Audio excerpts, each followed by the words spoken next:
Alright, Pilipinas, 33 years na po nakakalipas nang mapatunayan ng Pilipinas sa buong mundo na dahil sa sama-samang pagkilos at pagkakaisa ay naging matagumpay ang 1986 EDSA People Power Revolution. Ngayong umaga, sariwain po natin ang mga kaganapan noong 1986 na habang buhay na pong nakatatak sa kasaysayan ng bansa. Kasama po natin ngayong umaga, Professor Xiao Chua, isa pong historian.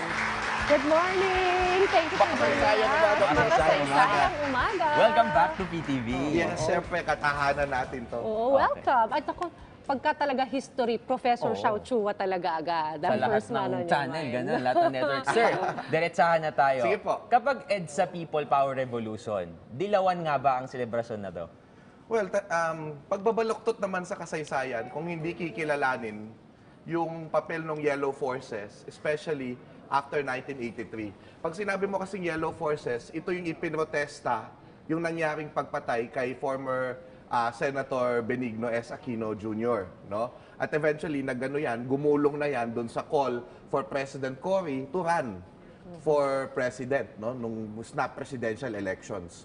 Now, yan yung mga puwersa. Pero kasi kapag ganun yung pagtingin natin, kung dilawan lamang ang people power, ay mangyayari dyan, hindi na magiging people's power yan eh. Okay. Kasi sa totoo lang, ang tingin ko sa EDSA People Power, lagi kong sinasabi yan, para yung jigsaw puzzle, no, na iba-ibang mga hulagway ang bahagi niyan. So, lawakan natin. Hindi lang yung 4 days ang people power for me eh. Kailangan ibalik mo siya to 1970s na yung simula nung paglaban natin doon sa dictatorial tendencies nga nung administrasyon na yon. So ang mangyayari dyan ay kasama dyan kahit yung mga National Democrats na tinatawag natin, di ba? Nandyan yung mga manggagawa, nandyan yung mga estudyante. Wala pa namang dilawan nun eh. Nauna yung mga yan eh, yung mga iba't ibang sektor. So kailangan tignan yon kasi pag sinabi, ang lagi ko nga sinasabi, peaceful revolution lagi yung inaangat natin dun sa people power eh.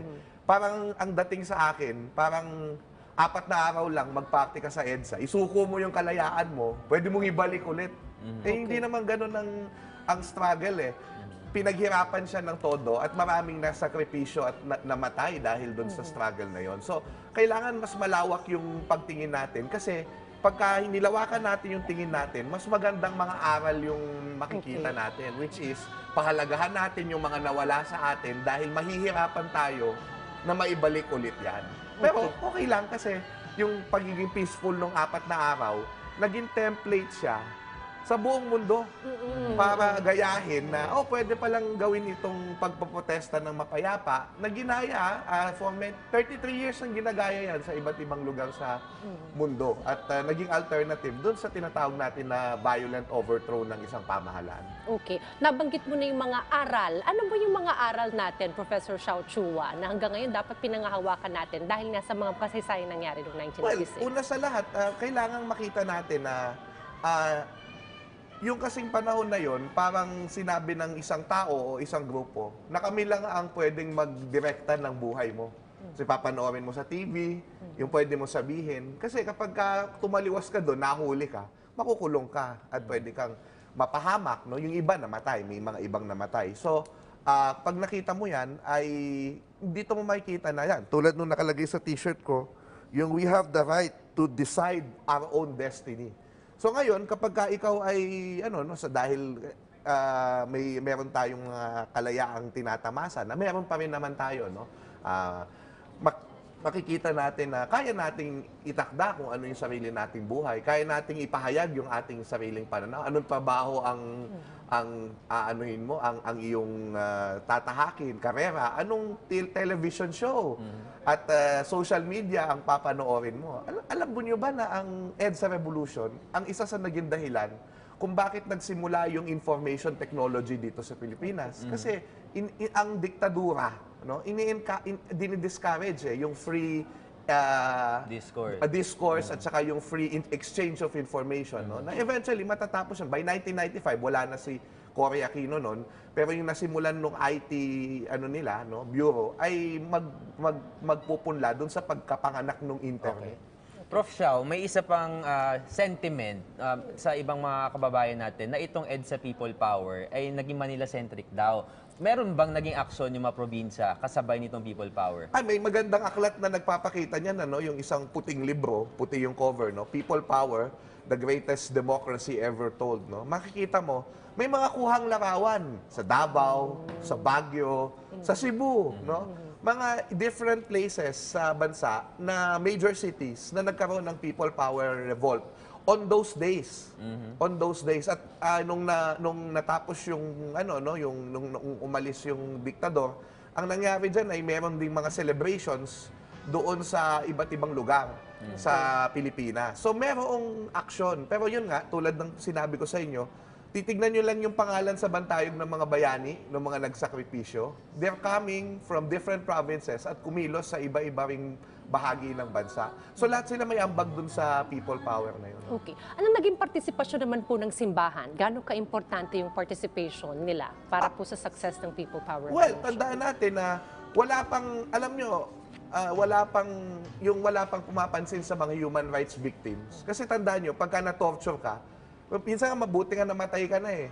Kasi yung mga nabuhay, naghihirapan pa yan, nawalan ng mga kaibigan. Kasi sasabihin nila, nabuhay ka, kaya ka nagkaroon kaya ka nabuhay kasi nagturo ka. So wala na nga silang kaibigan. So alam mo, ang mga nalapitan nila ay yung taong simbahan. So hindi pa uso na lumaban sa panahon na yon, yung taong simbahan ay mga madre, mga pari, sila na yung nag-aalaga ng mga human rights victims, sila yung nagdo-document, no?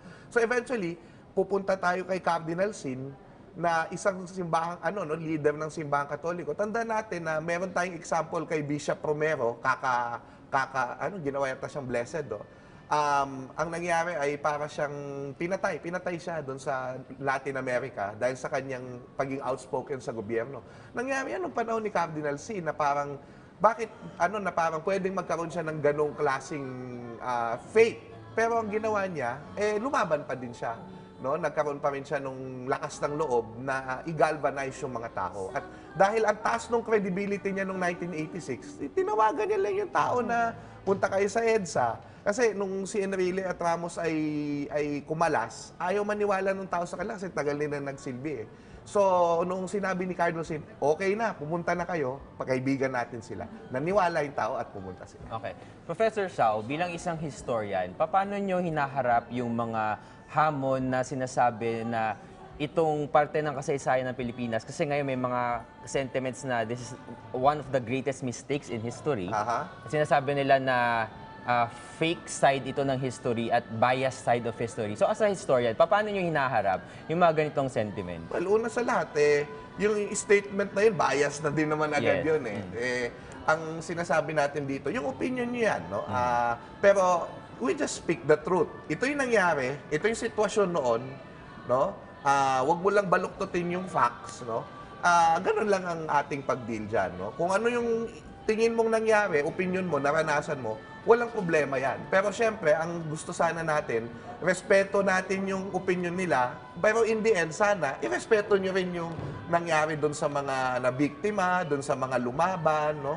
And again, kailangan tanggalin natin yung notion na dilawan lang yung People Power Revolution. Kaya nga siya People Power Revolution kasi para siya sa tao. Hindi dapat i-credit sa isang kulay, sa isang grupo. Ito ay collectively sa Tao collectively. dapat. Yes. Alright, paano po natin may sasabuhay, Professor Xiao, yung mga Filipino ideals noong nangyari sa People Power Revolution, mga aral noon, 33 years ago yun. Pero now, how do we live up to the values? Well, and political lang lessons? EDSA Revolution, di natin maiwasan na political event siya. No? Pero beyond that, you can look at it in a cultural side. Okay. Ano yung pinakita nating mga halagahin dyan, no? Pagiging makabayan, pagiging mapagmahal sa kapayapaan, bayanihan, pakikiramay, no? Yung pakikiusap, yung lahat ng yan, creativity, no? Lumabas ang creativity diyan. So kung titingnan mo lang yung 4 na araw, 'di ba? May pagmamalaki talaga natin yan bilang Pilipino. Kaso problema nga lang sa atin, 4 na araw lang natin ginawa. So after nang matapos ang EDSA, parang bumalik na naman tayo sa dati. That's another discussion. Exactly. So yun ang kailangan buhayin natin yung mga ganong discussion ng kultura din ng EDSA, hindi lang siya politika. Alright, thank you very much for Salamat joining po. us this morning. Muli nakapanayan po natin, Professor Xiao Chua, isa pong historian.